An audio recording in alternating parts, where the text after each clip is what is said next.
14 फरवरी। जब भी इस तारीख का कोई जिक्र करता है तो हम सबके जहन में वैलेंटाइन डे का नाम आता है।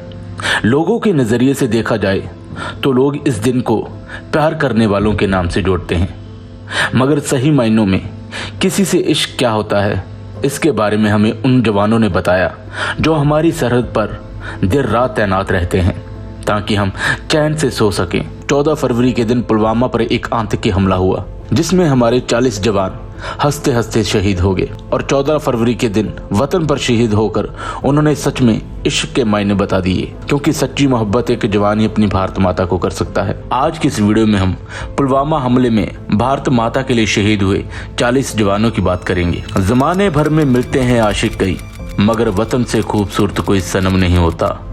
जमाने भर में मिलते हैं आशिक कई, मगर वतन से खूबसूरत कोई सनम नहीं होता। नोटों में लिपट कर सोने में सिमट कर मरे हैं कई, मगर तिरंगे से खूबसूरत कोई कफन नहीं होता। 14 फरवरी 2019 को पुलवामा पर एक आतंकी अटैक हुआ जिसमें हमारे देश के 40 जवान शहीद हो गए और इस दिन पूरा भारत रोया। आखिर इस तारीख को कोई कैसे भूल सकता है।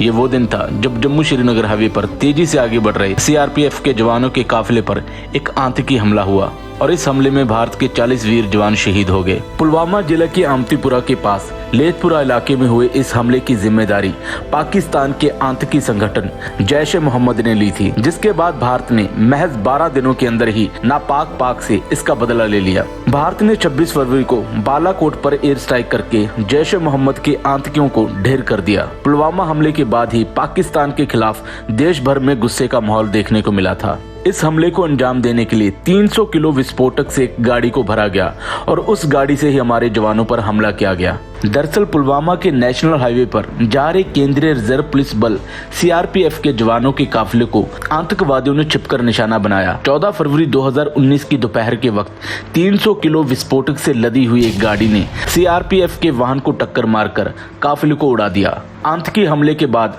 जवानों को नजदीक के आर्मी हॉस्पिटल में भर्ती करवाया गया, लेकिन मौके पर ही बड़ी संख्या में जवानों ने दम तोड़ दिया। घटना के चंद मिनटों के बाद ही पूरी दुनिया में इसकी निंदा की जाने लगी। ज्यादातर देशों ने भारत के जवानों पर हुए इस आतंकवादी हमले की निंदा की।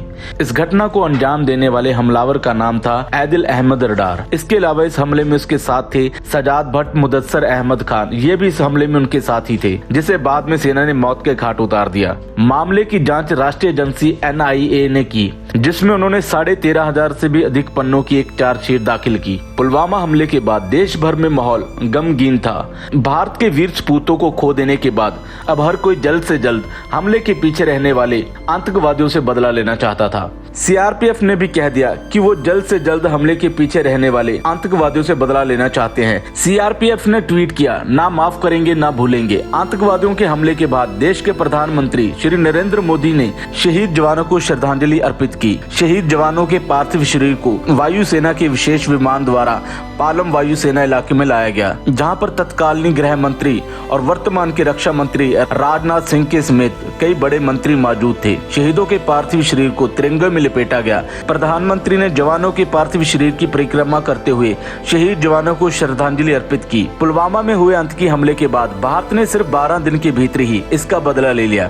26 फरवरी 2019 को रात के 3 बजे भारतीय वायुसेना ने 12 मिराज और 2000 fighter jets line of control को पार करके बालाकोट में स्थित जैश ए मोहम्मद के आतंकी ठिकानों को ध्वस्त करके रख दिया। सूत्रों के अनुसार इस हमले में 300 से भी ज्यादा आतंकी मौत के घाट उतार दिए गए। इस एयर स्ट्राइक में लगभग 1000 किलो बम को आतंकवादियों को ठिकाने पर बरसाया गया। पुलवामा हमले के बाद पाकिस्तान से बदला लेने का प्लान बनाने की जिम्मेदारी प्रधानमंत्री नरेंद्र मोदी ने एनएसए अजीत डोभाल को दी गई। इसके अलावा उनके साथ इस मिशन में वायुसेना के प्रमुख बीएस धनोआ भी थे, जिन्होंने एयर स्ट्राइक में अहम भूमिका निभाई थी।